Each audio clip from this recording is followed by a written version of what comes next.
लगभग आधी रात हो चुकी थी और बारिश रुकने का नाम नहीं ले रही थी। अपना काम खत्म करके मैं ऑफिस से निकलने लगा तो मुझे गार्ड भैया ने टोक दिया। अरे राजीव जी, इतनी रात तक आप यहीं हैं, घर नहीं गए? हाँ, वो कुछ अर्जेंट काम था, इसीलिए देर हो गई, पर अब घर ही निकलूंगा। बेटा, शायद आपको पता ना हो, पर आज अमावस की रात है। आज रात बाहर अकेले नहीं निकलो तो बेहतर होगा। जाओ तो कल सुबह चले जाना। क्या बात कर रहे हो आप गार्ड भैया? कल दोबारा ऑफिस भी तो आना होगा मुझे। बेटा, बात मानो मेरी, आज रात अकेले मत जाओ। घर पे कुछ काम है भैया, जाना तो पड़ेगा। तो एक काम करो, कुछ देर रुक जाओ, मेरी ड्यूटी खत्म हो जाएगी, फिर हम दोनों साथ निकल लेंगे। अरे भैया, काफ़ी लेट हो जाएगा मुझे, और कल ऑफिस भी तो आना है। मैं निकलता हूँ, आखिरी बस आती ही होगी, वो छूट गई तो दिक्कत हो जाएगी मुझे। चलो, गुड नाइट। बेटा रुको। देखो, मैं जानता हूँ कि आप मुझसे ज्यादा पढ़े लिखे हो और आपको इन बातों पे ज्यादा भरोसा भी नहीं होगा, पर फिर भी ये अपने साथ रख लो। ये क्या है? माता का अंगार है, मेरी पत्नी ने मुझे दिया था। इसे अपने साथ रख लो, ये आपकी रक्षा करेगा। अरे भैया, क्या अभी? बेटा, बात मानो और इसे बस अपने पास रख लो। ठीक है, लाओ। मैंने वो पोटली अपने जेब में रख ली और वहाँ से निकल गया। बारिश बहुत ज़्यादा होने के कारण आसपास कोई भी नहीं दिख रहा था, तो मैं वहीं खड़ा खड़ा बस का इंतज़ार करने लगा। रह रहकर बादल बहुत ज़ोर से गरज रहे थे और मुझे आसपास मेरे अलावा कोई दिख भी नहीं रहा था। कुछ देर वहाँ खड़े रहने के बाद मुझे अंदाज़ा हो गया कि शायद आखिरी बस भी निकल चुकी है। तभी अपनी दाईं ओर पर मुझे एक आदमी दिखा। अंधेरा ज़्यादा होने के कारण उसका चेहरा तो ठीक से नहीं दिख रहा था, पर उसे देखकर ऐसा ही लगा कि वो इसी बस स्टॉप की तरफ आने वाला है। मैंने इस बार अपनी गर्दन बाईं तरफ मोड़ी, पर पूरी सड़क सुनसान थी। मैंने दोबारा उस आदमी की तरफ देखा, पर वहाँ पर अब कोई भी नहीं था।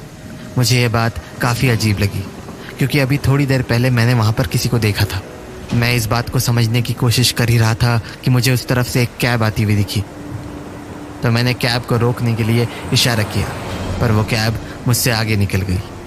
तो मैं हताश होकर दोबारा उस तरफ देखने लगा, पर तभी मुझे अपने पीछे गाड़ी के ब्रेक की आवाज़ सुनाई पड़ी। पलट कर देखा तो वो कैब रुक चुकी थी। मुझे लगा चलो अच्छा है, कुछ तो मिला।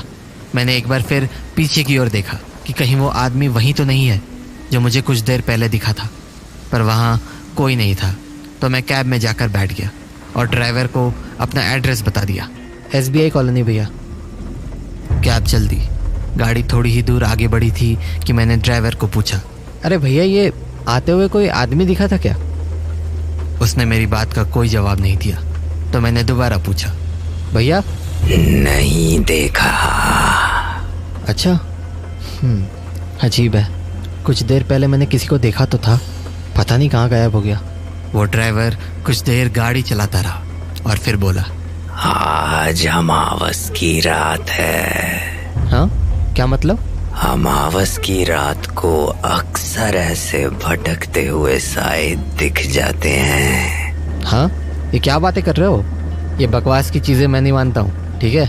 उल्टे पुल्टे लॉजिक्स मत दो मुझे। कहते हैं ऐसे साए हर अमावस की रात को अपना शिकार ढूंढते हैं। हेलो, क्यों बता रहे हो मुझे ये सब? कहना नहीं जानना है मुझे कुछ। और अगर किसी इंसान की नजर इन सायों पर पड़ जाती है, यार स्टॉप इट, समझ नहीं आ रहा है क्या तुम्हें?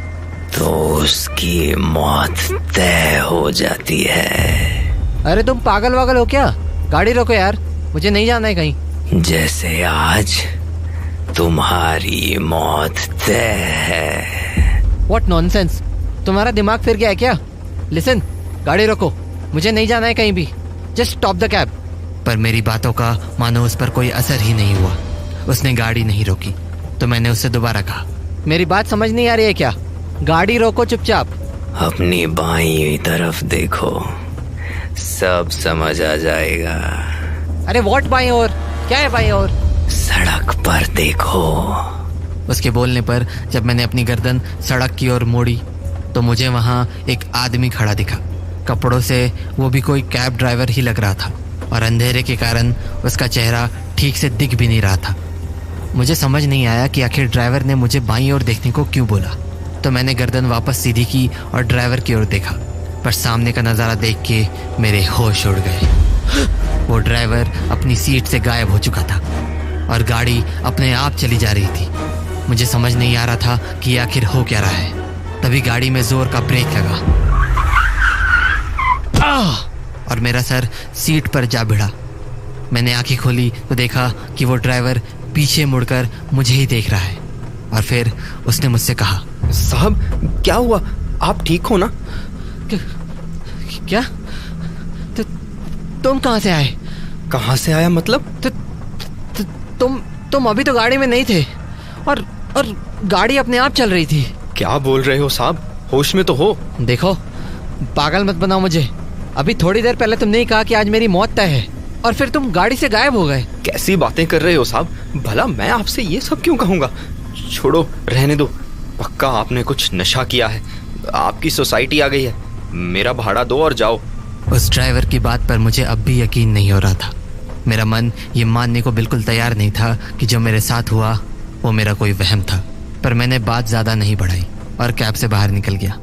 अगली सुबह डाइनिंग टेबल पर बैठे हुए मुझे अपनी जेब से वो माता के अंगार वाली पोटली मिली, पर अब उस पोटली का रंग काला हो चुका था। मुझे ये बात काफ़ी अजीब लगी क्योंकि कल रात तो उसका रंग लाल था। तभी मुझे मेरे एक ऑफिस कलीग का फ़ोन आया। हेलो, कहाँ पर है?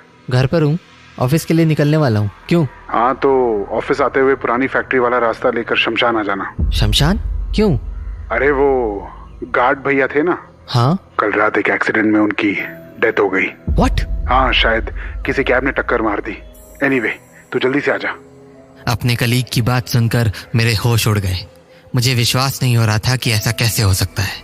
तभी मेरी नज़र वापस से उस पोटली पर गई जो गार्ड भैया ने मुझे दी थी और मेरे आंखों के सामने सब कुछ साफ हो गया। मैं समझ गया कि अगर उस रात मेरे पास वो पोटली नहीं होती तो आज मैं जिंदा नहीं होता।